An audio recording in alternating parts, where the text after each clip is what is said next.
बिस्मिल्लाहिर्रहमानिर्रहीम अस्सलाम वालेकुम फ्रेंड्स, मेरा नाम मोहसिन और आप देख रहे हैं फॉरेक्स सीखो। इससे पहले मैंने 3 दिन पहले वीडियो बनाई थी ऑटो बाय एंड सेल के बारे में, और उसमें मैंने आपको एक ट्रेडिंग व्यू का इंडिकेटर बताया था जिसकी मदद से आप बाइंग एंड सेलिंग जो है वो कंफर्म कर सकते हैं। और आज हम उसमें थोड़ा सा अमेंडमेंट करेंगे और कुछ चीज़ें उसमें ऐड करेंगे ताकि हम ज़्यादा जो फेक सिग्नल्स हैं उससे बच सकें। और फेक सिग्नल्स अगर हम फॉलो करते हैं, मतलब हमने अगर गलती से बाय कर लिया है या सेल कर लिया है उस इंडिकेटर को देखते हुए, तो हम साथ कुछ और कंफर्मेशन डाल के अपनी ट्रेड को जो है वहाँ से निकल सकते हैं। तो किस तरह से करते हैं और कौन सी चीज़ें इसमें हैं वो हम इस पूरी वीडियो में देखेंगे। चैनल को सब्सक्राइब कर दें और बेल आइकन को प्रेस करें ताकि आप आने वाली वीडियो को देख सकें, और वीडियो को लाइक करना मत भूलिएगा क्योंकि बहुत मेहनत से मैं आपके लिए वीडियो बनाता हूँ, तो मस्ट जो है इसको लाइक कर लें। इसके साथ अगर आप हमारे रिकमेंडेड ब्रोकर्स के साथ ज्वाइन करना चाहते हैं, डिस्क्रिप्शन में लिंक है। अगर आप रिकमेंडेड ब्रोकर्स के साथ ज्वाइन करते हैं तो इन फ्यूचर हम बहुत सारी चीज़ें स्टार्ट करने वाले हैं जिससे आपको बेनिफिट जो है वो होगा। तो मस्ट आप इसको अगर आपने अकाउंट नहीं बनाया, डिस्क्रिप्शन में लिंक है, उस ब्रोकर से आप अकाउंट बना सकते हैं। हमारे रिकमेंडेड ब्रोकर्स की जो लिस्ट है वो डिस्क्रिप्शन में मौजूद है। चलते हैं हम डायरेक्टली हम ट्रेडिंग व्यू पे। और अगर आपने इससे पहले इस इंडिकेटर को यूज़ करने का जो वीडियो है वो नहीं देखी, तो उस वीडियो का जो लिंक है वो भी मैं डिस्क्रिप्शन में डाल रहा हूँ और इस वीडियो के एंड स्क्रीन पे भी आ जाएगा।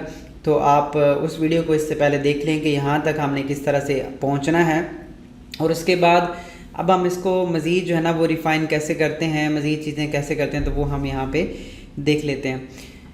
सबसे पहले ये जब इंडिकेटर आपके पास लग जाता है तो आप इसको, अब बहुत सारे क्वेश्चन ये भी आए थे कि हम इसको किस टाइम फ्रेम में यूज़ करेंगे, जैसे कि H1 में, H4 में, डे में, कहाँ पे करेंगे। देखें, टाइम फ्रेम के हिसाब से अगर देखा जाए तो जितना बड़ा टाइम फ्रेम होगा इतना ज़्यादा वो स्ट्रॉन्ग टाइम फ्रेम होता है, स्ट्रॉन्ग वैल्यूज़ होती हैं, और उन वैल्यूज़ के ऊपर बहुत लॉन्ग टर्म आप जो है वो प्रॉफिट जनरेट कर सकते हो और लॉन्ग टर्म होल्ड कर सकते हैं। तो इससे कोई फ़र्क नहीं पड़ता, प्राइस एक्शन के ही रिलेटेड हम यहाँ पे चीज़ें जब शेयर कर रहे होते हैं तो उसमें टाइम फ्रेम का कोई इफेक्ट नहीं होता। अब जैसे कि इसमें H4 में अगर आप देखो तो H4 में गोल्ड को यहाँ से बाय करवाया गया। अब ये गोल्ड की मार्केट है, करंटली अभी जो बाइंग गोल्ड में चल रही है, और वो एग्जैक्टली आप देखो अगर तो बिल्कुल बॉटम से इसने यहाँ से बाय करवाया, और आप देख सकते हो अभी तक इसने कोई भी सेल का सिग्नल जनरेट नहीं किया। उसके पहले इसने बिल्कुल टॉप से सेल करवाया था, और सेल में आप देख सकते हो कि कितनी ज़्यादा मूवमेंट जो है ना वो पहले आई है।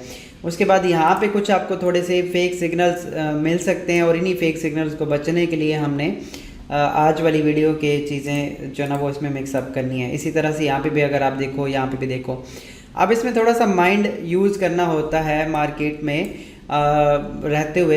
एक तो प्राइस एक्शन को भी आप फॉलो करें, आपको लेवल्स निकालना और पता होने चाहिए। दूसरा, आप ट्रेंड्स को फॉलो करें कि मार्केट किस ट्रेंड में है। अगर मार्केट का ट्रेंड है सेल का, तो ये इंडिकेटर भी साथ आपको सेल में ही एंट्री करवा रहा है और एक अच्छी जगह पे एंट्री दे रहा है, तो इट्स मीन कि उसके जो सही होने के चांसेस हैं वो मैक्सिमम है।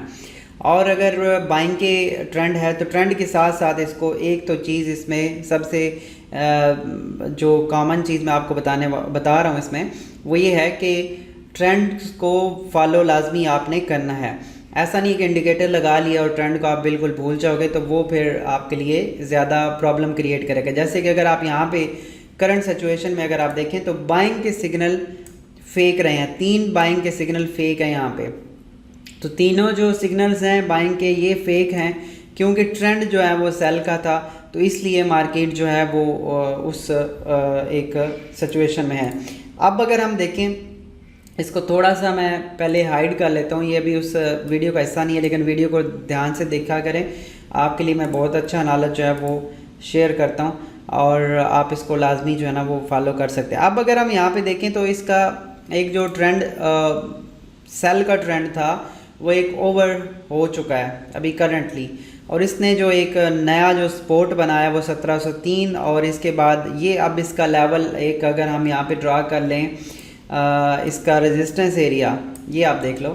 अगर मैं यहाँ पे प्रॉपर लाइन लगा देता हूँ आप लोगों को समझाने के लिए, ताकि आप इसको वो कंफ्यूज ना हो। यहाँ पे देखें, अब ये इसका एक रेजिस्टेंस ऊपर वाला एरिया है प्राइस एक्शन के हिसाब से। इसमें कोई भी इंडिकेटर नहीं है, कोई भी कुछ नहीं है, और ये वाला जो एरिया 1725 इसका एक मेजर रेजिस्टेंस एरिया H4 में आप अभी देख रहे हो। तो अगर मार्केट इस जगह से निकलती है और यहाँ से आपको कहीं पे सेल का सिग्नल या इस तरह का नहीं मिलता और बाइंग ही आपको यहाँ पे मिलता है, यहाँ पे मिलता है, तो फिर इट्स मीन कि आपको मज़ीद बाइंग में रहना चाहिए। क्यों, ये एक मेजर एरिया जो प्राइस एक्शन का वो भी ब्रेक कर चुका है और उसके बाद अगला लेवल है, फिर अगले लेवल्स हैं, मुख्तलिफ लेवल्स निकालना प्राइस एक्शन के हिसाब से आपको आना चाहिए। और साथ फिर आप इंडिकेटर्स, हमेशा मैं कहता हूँ अपनी पेड सेशंस के अंदर भी कि इंडिकेटर्स से ट्रेड नहीं की जाती, इंडिकेटर्स से आप कंफर्मेशन लेते हो ना कि ट्रेड करते हो। तो ये चीज़ आप मस्ट याद रखा करें। तो ये भी इंडिकेटर है, इंडिकेटर से हम ट्रेड को कंफर्म कर सकते हैं और वो उस ट्रेड को मज़ीद बेहतर बना सकते हैं और उसके बिल्कुल बॉटम एंड हाई जो वैल्यूज़ हैं वो हमें मिल सकती हैं। लेकिन इसका मतलब ये नहीं कि आप बाकी सारी जो एग्जैक्ट वैल्यूज प्राइस की हैं वो आप भूल जाएं और सिर्फ इसी इंडिकेटर को फॉलो करें, तो फिर आप लॉस के चांसेस बढ़ जाएंगे। तो उसी की तरफ हम चलते हैं अभी दोबारा से। ये इंडिकेटर अब इसके साथ हमने मिक्स कर लिया।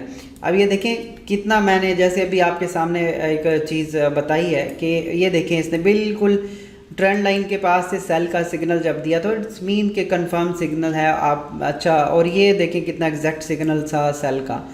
तो इस तरह के सिग्नल्स को ज़्यादा फॉलो करने से फ़ायदा ये होता है कि आपको मतलब एग्जैक्ट एंट्रीज जो है वो मिलती है, कंफर्म एंट्रीज मिलती हैं, क्योंकि प्राइस एक्शन भी है, साथ आपको इंडिकेटर आपको 100% साथ वैल्यूज़ बता रहा है। तो देन आप इसके ऊपर एक अच्छा प्रॉफिट जनरेट कर सकते हैं। अब नेक्स्ट सिचुएशन के बारे में देखते हैं। अच्छा जी, इसको मज़ीद रिफ़ाइन करने के लिए, मज़ीद अच्छा बनाने के लिए हमें, ताकि फ़ेक सिग्नल्स का पता चल जाए पहले और हम उसमें एंटर ना हो, तो उसके लिए हम क्या चीज़ करेंगे। उसके लिए आपने दोबारा से इंडिकेटर्स में आना है और यहाँ पे आप सर्च कर लोगे RSI, रिलेटिव स्ट्रेंथ इंडेक्स। तो आप इसको 2 दफ़ा प्रेस करेंगे, एक दफ़ा एंड सेकंड टाइम। तो 2 दफ़ा आपने ये वाले जो वैल्यूज़ हैं वो लगा दिए हैं। और अगर आप ट्रेडिंग व्यू मतलब कि इसमें यूज़ करें तो इस तरह का ऑप्शन आप यूज़ कर सकते हो। अब जो पहला इंडिकेटर आप इस पर क्लिक करेंगे, ये 2 RSI के इंडिकेटर्स आ चुके हैं, हमें 2 नहीं चाहिए, इनको हम मर्ज करेंगे और इनकी सेटिंग्स कुछ करेंगे ताकि हमें ज़्यादा अच्छी वैल्यूज़ ये प्रोवाइड कर सकें। सेटिंग में जाएंगे और इनपुट में आपने आगे यहाँ पे फर्स्ट पे 100 लिख देना है। और ये RSI लेंथ है, वैसे इसकी बाय डिफ़ॉल्ट 14 होती है, लेकिन हम यहाँ पे इसको 100 जो ना वो कर रहे हैं। और उसके बाद आपने स्टाइल में आके RSI बेस्ड मूविंग एवरेज यानी कि MA की लाइन आपने इसमें से ख़त्म कर देनी है, जो आपके पास येलो लाइन यहाँ पे मूविंग एवरेज की भी शो करवाता है। तो ये हमें यहाँ पे ट्रेडिंग व्यू में नहीं चाहिए। और इसका कलर आप जो है वो एक कॉमन कलर रख लें, जैसे कि हम यहाँ पे ब्लू, ब्लैक, रेड जो भी रखना चाह रहे हैं आप रख सकते हैं, ताकि आपको कंफर्म हो कि 100 वाला कौन सा। अब 100 वाला जो है वो हमारे पास हम करते हैं, जैसे कि ब्लैक कर लेते हैं और इसको ओके कर लेते हैं। ठीक है, ये हमारे पास सेटिंग होगी। ये जो ऊपर वाला इंडिकेटर, ये वाला जो आप इंडिकेटर देख रहे हो, ये आपका 100 RSI का इंडिकेटर, 14 को वैल्यू को हमने 100 कर दिया। अब नीचे वाली वैल्यूज़ को अगर देखें, सेटिंग में जाएंगे, इसकी वैल्यू ज़ाहिर बात है इनपुट की जो डिफ़ॉल्ट वैल्यू RSI की होती है वो 14 होती है। तो 14 को हम चेंज करेंगे 25 में, यानी कि उसका चौथा हिस्सा जो आपका 100 है उसका 4th पार्ट आप यहाँ पे कर लोगे। और उसके बाद हम RSI बेस को ख़त्म कर देंगे और इसका कलर हम ब्लू रख लेते हैं या आप रेड रख लो, जो भी आपकी चॉइस है। और इसको हम यहाँ पे क्या कर लेते हैं, थोड़ा सा ठीक है चलें सही है। आप वैसे इसको थिक भी कर सकते हो, आपको इसको और मज़ीद वो चीज़ें कर सकते हो। RSI का बैकग्राउंड ख़त्म करना चाहें वो भी कर सकते हैं। और वैसे इसको ख़त्म कर लेते हैं, इसके भी RSI के बैकग्राउंड को भी आप ख़त्म कर लें, ये ताकि वो एक लाइंस हमें ज़्यादा कंफ्यूज जो है ना वो ना करें। अब ये देखें 2 लाइंस हमारे पास, ये 100 का RSI आ गया, ये इसका आ गया। अब हमने इसमें क्या करना है, ऊपर वाले को, जो ऊपर वाला ये ब्लैक है, इस पर क्लिक करेंगे और इसको आप move to existing pane below कर देंगे। ये करेंगे तो ये इंडिकेटर जो है वो मिक्स अप हो जाएंगे। ये देखें वो इंडिकेटर जो ब्लैक एंड ब्लू उसके अंदर जो है ना वो आ गए। अब हम इसको मर्ज कर सकते हैं, एक इंडिकेटर बना सकते हैं। तो उसके लिए हम पिन टू स्केल और इसको हम ये कर लें स्केल सेट, और इसके बाद हम इसको भी वही कर लेते हैं। दोनों को अगर हम इस तरह से कर लेंगे तो हमारे पास ये वाला के इंडिकेटर जो है ना वो बन के आ जाएगा। अब हमने क्या किया जी, एक इंडिकेटर RSI की कुछ वैल्यूज़ चेंज की हैं और उसको हमने जो फेक सिग्नल्स हैं उनको देखने के लिए हम यहाँ पे जो है ना वो एंटर हुए हैं। अब जैसे कि यहाँ पे देखें इसने बाइंग का सिग्नल दिया था, अगर फेक सिग्नल देखा जाए, ये यहाँ पे इसने बाइंग का सिग्नल दिया है, आप देख सकते हो बाइंग का सिग्नल इसने इस कैंडल के ऊपर दिया और नेक्स्ट ही कैंडल पे सेल का सिग्नल दे दिया। जाहिर बात है इंडिकेटर से वैल्यू को ले रहा होता है तो फेक सिग्नल इसमें आएंगे, लेकिन कंफर्म आप करके ट्रेड करोगे। प्राइस एक्शन मैंने आपको बताया, ट्रेंड को फॉलो करें एंड साथ फिर आप इस इंडिकेटर की मदद लें।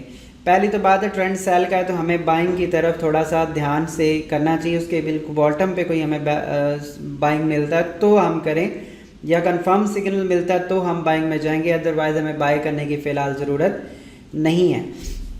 तो यहाँ पे देखें बाय इसने किया, लेकिन RSI जो है वो जो ब्लू है उसने ब्लैक को ऊपर काटा नहीं है और उसका चेंज ओवर नहीं किया, उसने जस्ट एक उसी प्राइस को नीचे मूव कर दिया दोबारा से।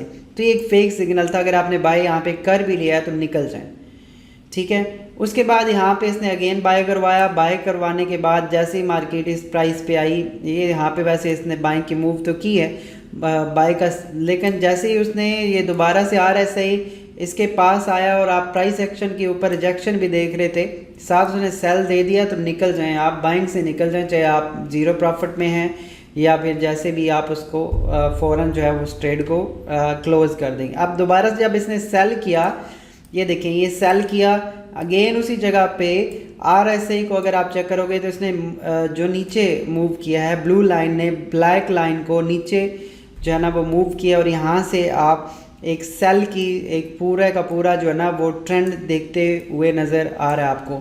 अब इसमें 3 सिग्नल्स हैं, वैसे 4-5 भी हैं क्योंकि कैंडल्स भी यहाँ पे हमें दे रही हैं कुछ छोटे टाइम फ्रेम के अंदर, लेकिन वो आपको पूरा डिटेल से प्राइस एक्शन की अगर समझ है तो देन आप उसको वो कर सकते हो। लेकिन यहाँ पे अगर जो करंट 3 सिग्नल्स हमें प्रोवाइड हो रहे हैं वो कौन से, एक हमें मिल रहा है यहाँ पे ये सेल का सिग्नल नंबर 1, ये सेल हमें बता रहा है, ये नंबर 1 सिग्नल है। उसके बाद उसने यहाँ से इसको यानी कि क्रॉस ओवर किया है तो दूसरा सिग्नल है, एंड थर्ड वन इज़ आपकी ट्रेंड लाइन से रिजेक्शन हुई है तो सेलिंग ट्रेंड लाइन थी, तो सेल जो है ना वो एक यहाँ पे कंफर्म सिग्नल था। आप कह लेंगे इस तरह के सिग्नल्स अगर आपको मिलते हैं तो आप अपनी जो ट्रेडिंग है, अपना जो प्रॉफिट मार्जिन है वो बहुत ज़्यादा बना सकते हो। और उसके बाद अगर आप देखो तो कितनी ज़्यादा मार्केट ने मूव की है। अब इसका तरीक़ाकार ये होता है, नेक्स्ट मूव ये है कि आप इसको ट्रेल करो, स्टॉप लॉस को ट्रेल करते जाएं पीछे। अब जैसे आपका स्टॉप लॉस यहाँ पे था, फिर स्टॉप लॉस जब मार्केट इससे नीचे गई है स्टॉप लॉस इधर ले आए, फिर जब इससे नीचे मूव की थी तो स्टॉप लॉस आप इधर रख लो और उसके बाद आप यहाँ पे भी स्टॉप लॉस कर सकते थे। तो यहाँ तक आपने इसको एक लॉन्ग जो मूवमेंट है उसको इंजॉय किया होगा। तो ये आप देखें इसको, आप जैसे कि यहाँ पे सेल किया इसने, तो सेल करने के बाद आप देख लो तो यहाँ पे भी क्रॉस ओवर हुआ है उसका 50 का, और RSI बहुत एक स्ट्रेंथ बताता है तो ये मूविंग एवरेज से ज़्यादा वो आपको एक इफेक्टिव देगा।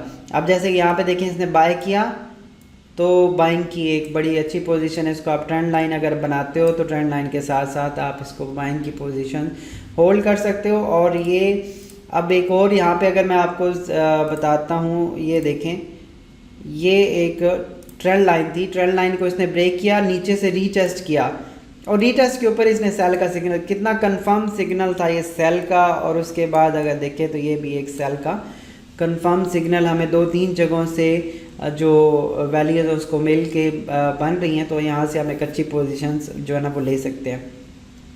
तो दोस्तों तक इस वीडियो को लाजमी शेयर करिएगा और नीचे कमेंट में ज़रूर बताएं कि आपको ये वीडियो कैसी लगी। अगर आपको ये वीडियो अच्छी लगी है तो नीचे 1000 लाइक आपने कंप्लीट करना है और साथ ही बताएं कि आपको इस तरह की और वीडियो चाहिए। इसी तरह के बहुत सारे इंडिकेटर्स हैं जो कि मार्केट में बहुत हेल्पफुल हैं, बहुत हेल्प करते हैं आपको ट्रेनिंग करने में और आप अच्छा प्रॉफिट जनरेट कर सकते हो।